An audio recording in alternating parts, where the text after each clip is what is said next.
All right. Well, my name's Cody Maxwell, Fannin County Extension Agent for Agriculture and Natural Resources. And this is one of our weekly webinars on soil sampling and fertility. Got quite a few slides to go through today. We're gonna hang here for about 30 minutes or so on this. And if we don't get through all of it, I've got it broken up into two sections.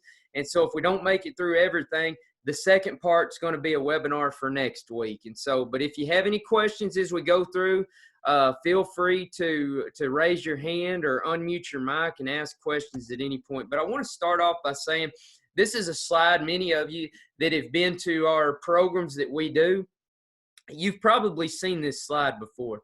I usually put this slide in pretty well every PowerPoint presentation that I do regarding pastures, hay meadows, cattle production, livestock production, whatever it may be. This slide goes pretty well in every presentation that we give.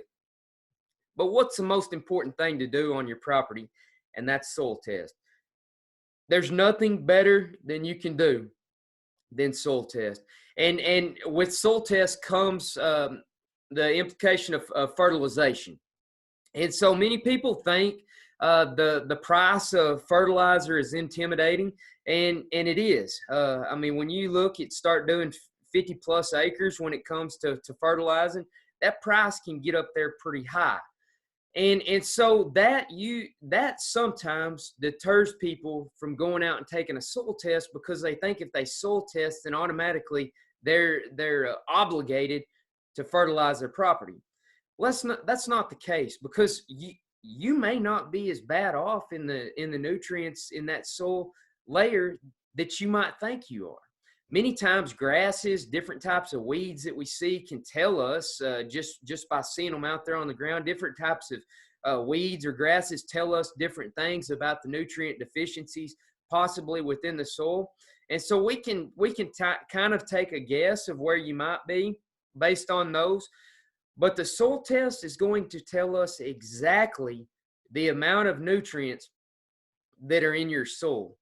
And with that, it's going to give the exact recommendations on how much fertilizer that you can apply.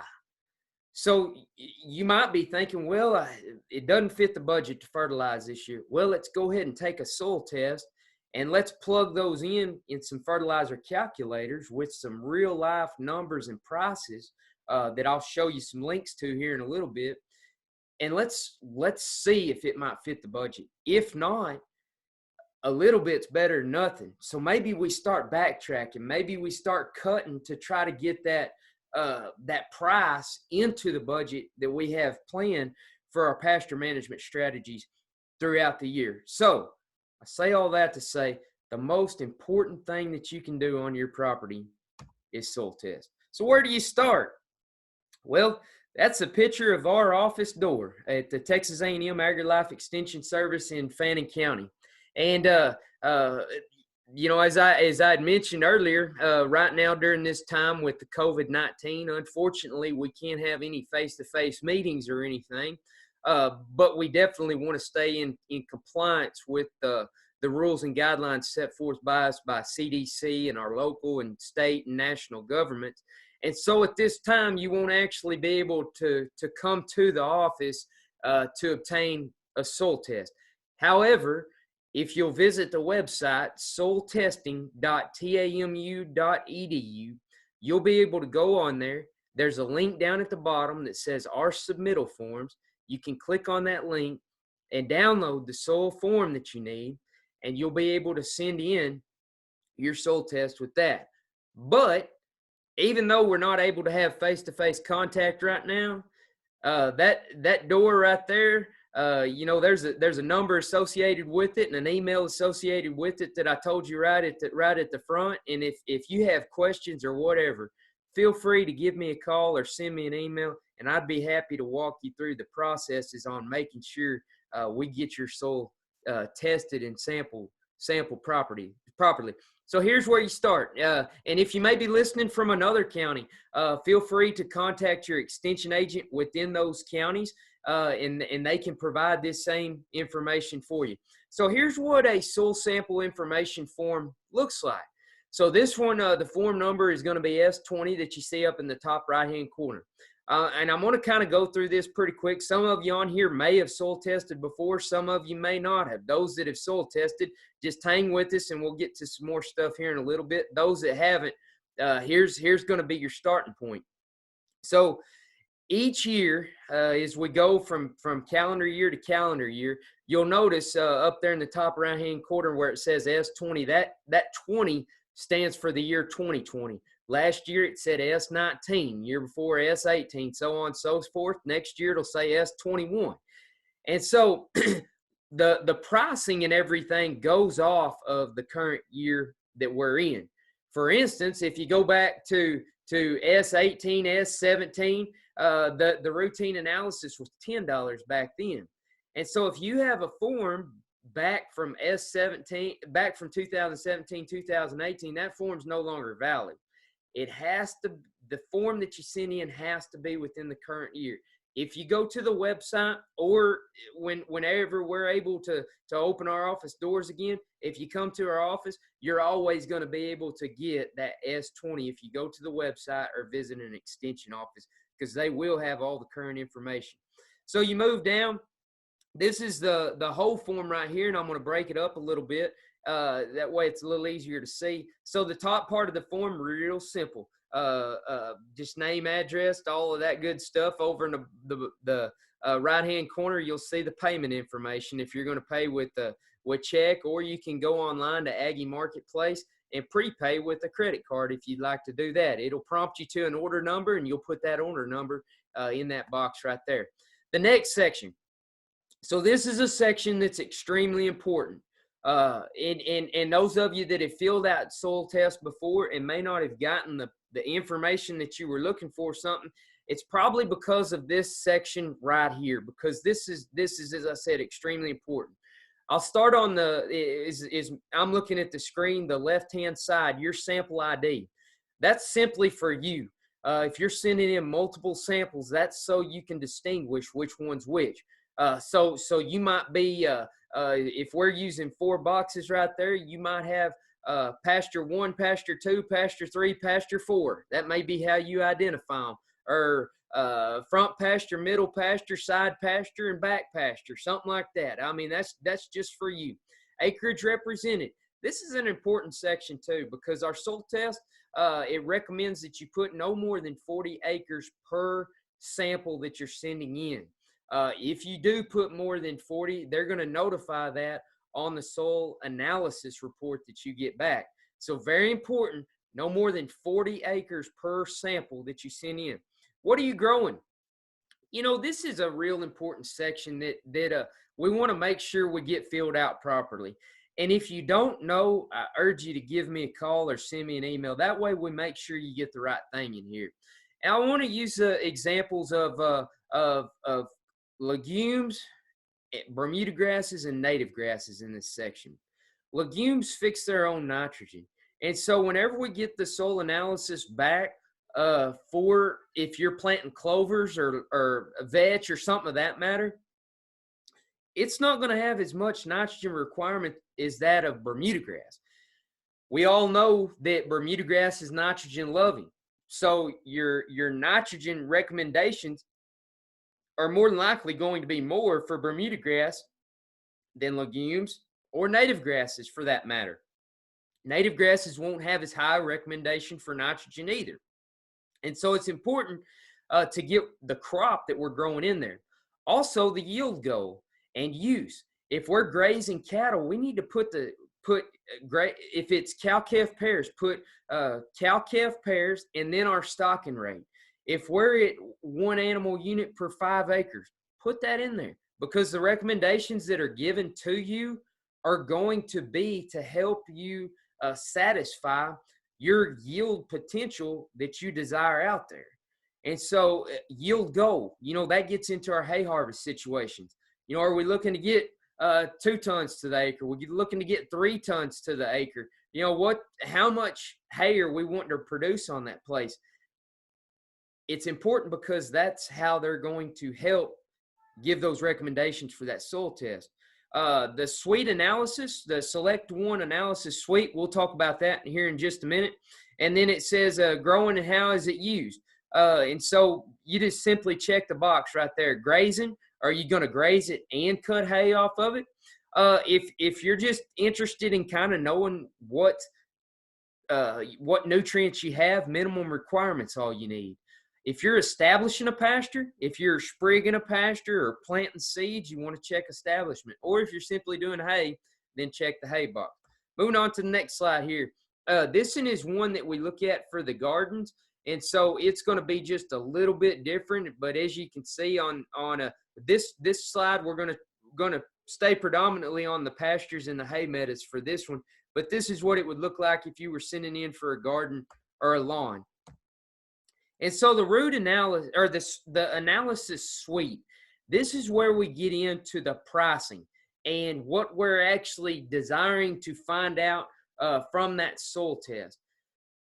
I would say 9 times out of 10, even more than that, maybe 97 times out of 100, you're going to need the routine analysis. Because in a pasture, in a hay meadow situation, we're concerned about the nitrogen, the phosphorus, and the potassium, and also our pH. Well, if you'll notice there, that routine analysis, box number one, the $12 sample, that's going to give us that. Sometimes, we may need to find out the salinity within the soil. So we might need to drop down to that number 4. That's in a case-by-case scenario. But as I was saying, more than 9 times out of 10, everyone's going to need that routine analysis. So the $12 sample is what you'll want. So this is a sample bag that we actually have available at our office. So what you can do for sending these samples in is you can actually use a quart-size plastic baggie is what we're recommending sending those in during this time of COVID-19. Once things get back to normal, we have these bags for free for pickup at the extension office. So how are you going to take the sample? Well, you've got a couple of different options here. And here's kind of a colored picture of what it would look like. Looking at my screen here, the one on the left is going to be a soil probe. The one in the middle will be a soil probe. And then, of course, you see the spade or the sharpshooter there on the right side. We're going to want to dig down 6 inches into that soil layer. That 6 inches will give us that topsoil layer right there. That's what we're really concerned with. And so we're going to take, if we're in a pasture, hay meadow, crop, field, or wildlife management situation, 10 to 15 different core samples over that represented area. So as I mentioned, no more than 40 acres per sample. So if you have more than 40 acres, if you're dealing with 120 acres, you're going to send in 3 samples. So over that 40-acre area, you're going to go to 10 to 15 different spots, take 10 to 15 different core samples, put them in a plastic bucket, mix them up real good. Make sure you remove the foliage layer off that. If you notice on the one on the right with the spade, we've got a little bit of grass on that one. Make sure you remove that, put all of those in the plastic bucket, mix them up real good. And then you go back to that soil bag right there. You'll fill it to the line. You can see right under soil sample bag, there's going to be a line right there. You'll fill to that line, or as we mentioned right now during this time of COVID-19, using the quart-sized baggies. For the homeowner form, that SU20 form for this current year, if you're doing a lawn or a garden or a backyard orchard or whatever that may be, you're going to do 8 to 10 different areas, and then very much the same. Dig down 6 inches, plastic bucket, mix it up real good, put it in the bag, and you'll mail it if you're using the USPS, you'll mail it to the address that is listed right there. So in a normal time frame, it takes about 2 weeks to get these samples back. Of course, with the time that we're dealing in right now, it's taking a bit longer. And so, time frame, it's we've had some where it's taken 4 to 5 weeks right now, and so it's taken a little bit longer just because of the situation that we're in. So please bear with us, bear with our soil testing lab at this time, as everybody's trying to do the best that they can to make sure that they get these soil analysis back to you in a timely manner as quickly as possible given the situation right now. So just want to make note on that. Once things get back to normal, it's about right at a 2-week turnaround to get those back. So you send in the soil test. Now what? After we get through the waiting game, we're going to get a report back that looks that looks exactly like this. And so if you notice, underneath the blotted out spot, and just for privacy purposes, I've blotted out the name and address on this, but you see the customer sample ID. Go back to us filling out that form, and remember in the sample ID section, this particular one labeled it middle end pasture. And so for whatever purpose that is, that's how they're going to identify if they send in more than multiple samples, what that is. The crop grown, they're grazing improved hybrid Bermuda grass in this situation. And looks like they might have sent in more than 40 acres on this sample. So it says the Soil Water Forage Testing Lab recommends less than 40 acres per sample there. This person actually sent in 80 acres on one sample. We'll talk about what all this means here in a little bit. But before we do, I want to talk about the things that are going to be represented. What you're going to see on this soil analysis, we need to know what they mean before we explain them. And so there on the top-hand side, the left-hand side of this table, you're going to see primary, secondary, and micronutrients. Then you move over, and that's the actual nutrients. So we're going to focus predominantly right here on the primary nutrients. You have carbon, oxygen, hydrogen, nitrogen, phosphorus, potassium. Think back on that routine analysis. We mentioned that the things that we're interested in are pH, which we'll talk about here in a minute, and then nitrogen, phosphorus, potassium, because that's going to correlate to our fertilizer blends that we get into.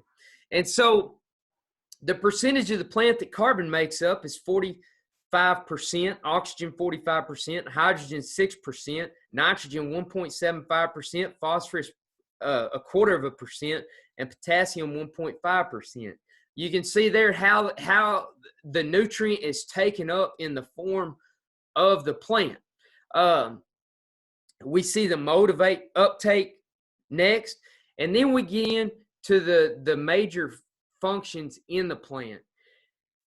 This is really important because whenever we're deficient in nutrients and we're not fertilizing or managing our grass, our soil, managing our fertility within that soil properly, these functions that you see over on the right-hand side of the screen can't take place. Obviously, we know with carbon with CO2, that's going to be our air movement. And so then we get into the hydrogen and the oxygen. That's going to be the water. We all know H2O, two forms of hydrogen on an oxygen forms the water. And so the water in itself is 51% of the plant. And so obviously rain's important for us there. Bump down to nitrogen, phosphorus, potassium. These are the things that we can fertilize with whenever we're deficient in the nutrients. If we're deficient in nitrogen and we don't come back and fertilize, that means we're going to be lacking in protein in that plant and amino acids. And so think to your guaranteed analysis that you see on your feed bags.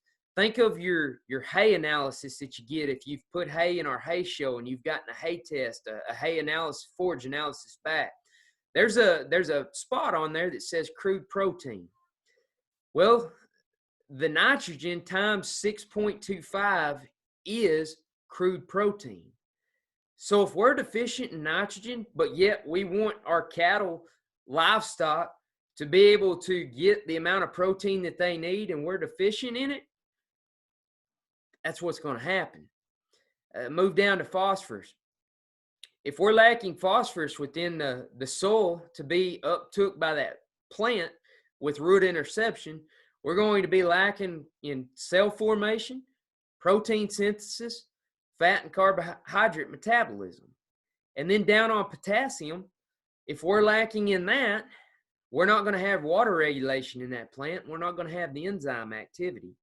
And so although it makes up a small percentage of that plant, when we're lacking in it, we're lacking in protein availability.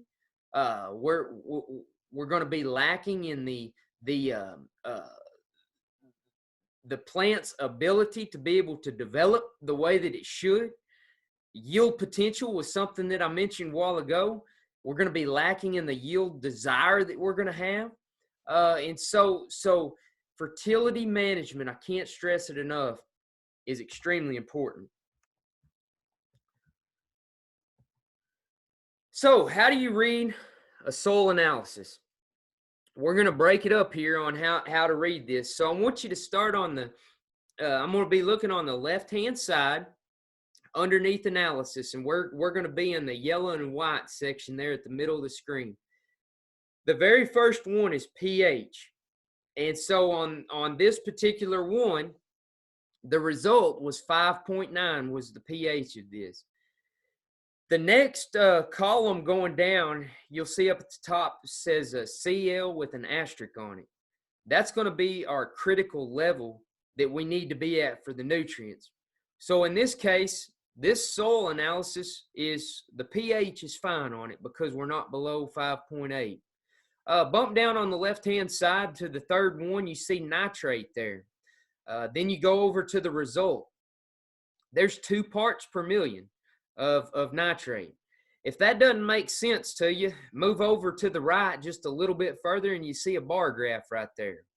Up at the top, you'll see extremely low, very low, low, moderate, high, very low, and excessive.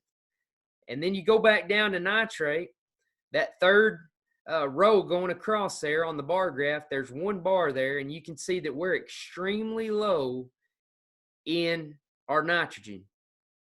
Go down to phosphorus, the next one, 9 parts per million. Again, if that doesn't make any sense, we need to be at 50 parts per million, and so we're very low in that category as well. Down to potassium, the result was a 111 parts per million. Our critical level that we need to be at is 125 parts per million for potassium to be able to act as it does in soil with the plant. And so we're moderate in that category, but still deficient. And so we know the results now. Well, what do we do as far as our fertilization? We'll bump over to the far right-hand side, and you'll see fertilizer recommended. To bring our nitrogen all the way up to the critical level, it's going to take 55 pounds of actual nitrogen per acre to be able to do that. Down to phosphorus, it's going to take 55 pounds of phosphate, that P2O5, to bring us up to the critical level that we need to be at. And then down to potassium, it's going to take 10 pounds of K2O, which would be our potash, would be the form that we would apply in the fertilizer. 10 pounds of that to bring us up to the critical level, to bring us out of the term of being deficient within our nutrients in the soil. So pH. pH is the measurement of the acidity within the soil, and it's basically the measure of the high hydrogen ion activity in the soil solution. We're going to explain that just a little bit more. But pH, those of you, it's real easy here in Fannin County, some of these Red River counties. Highway 82 is really our dividing line from going in the alkaline soils, which are the higher pHs, those that are going to be above 7.0. When we move north past 82, the closer you get to the Red River, the more acidic soils that you're going to be, those that are lower in soil pH. So what causes soil acidity? Well, you've got parent material, you've got leaching, and you've got cultural practices that will actually cause your soil to become more acidic. Now, naturally, our sandy soils are going to be acidic soils. Our blackland soils, we don't have to worry about the soil acidity because it's an alkaline soil. And so it's not going to dip below 7.0 in many cases. Understanding pH. So where do you need to be as far as the type of grass that you're growing out there? Well, if you're in a Bermuda grass, situation, your target pH is going to be 5.5 to 8.0. And so Bermuda grass is going to grow in that desirable environment as a pH from 5.5 to 8.0. So highly adaptable to North Texas area, highly adaptable to Northeast, East Texas, down to Central Texas. And so it can go in a range of soil. Bahia grass, really the people up on the Red River are mainly the only ones that have to deal with this, because Bahia grass is going to be more adaptable in those sandy, more acidic type environments, 5.5 to 6.5. Dallas grass, some of you hate it, some of you love it, but it's highly adaptable. You can see the range there. Johnson grass, and so on and so forth. We can go down the list there, but that's going to be the range that we're going to need to be in as far as our pH.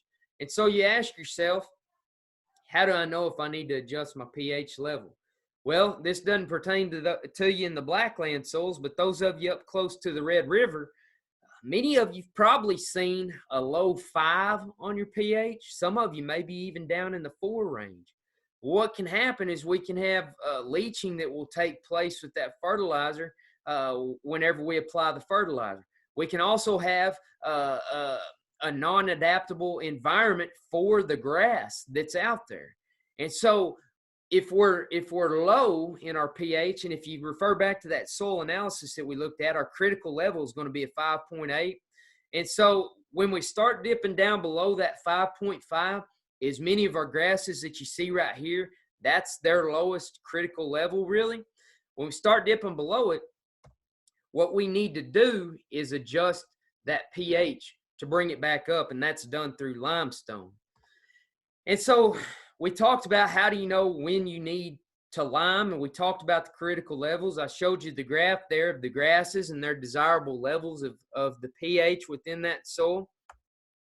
And so one thing that I want to bring out, I'm going to go back to this slide right here.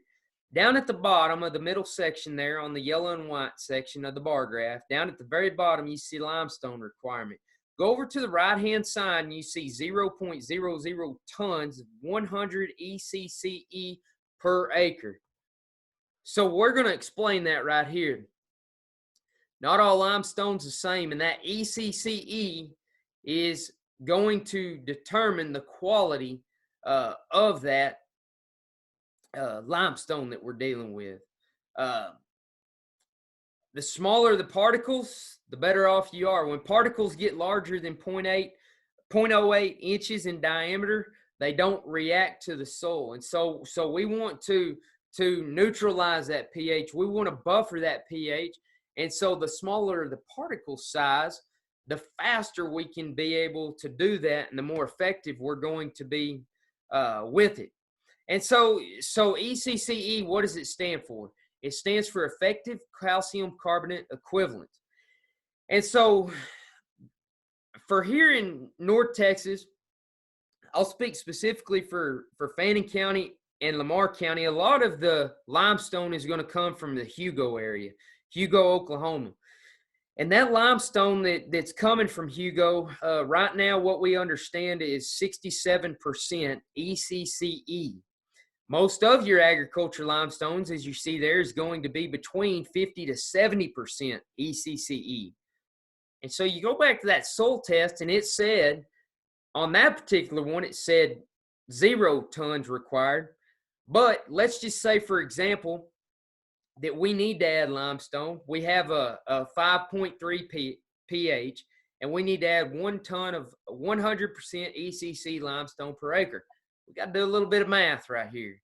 And so how we do that is we do 1 ton divided by 0.67, because that represents the percentage of the ECCE limestone that we would be getting, and we get 1.49 tons. And so to get 1 ton of 100% ECCE limestone, we've got to actually apply 1.49 tons per acre to capture that. You can kind of see some of the prices that we're dealing with right now. It averages about $23 a ton roughly. And if you get somebody to apply it for you, it's going to be about $12 a ton. So we're looking at roughly, if you're applying 1 ton of limestone, about $35 to the acre is what you're looking for.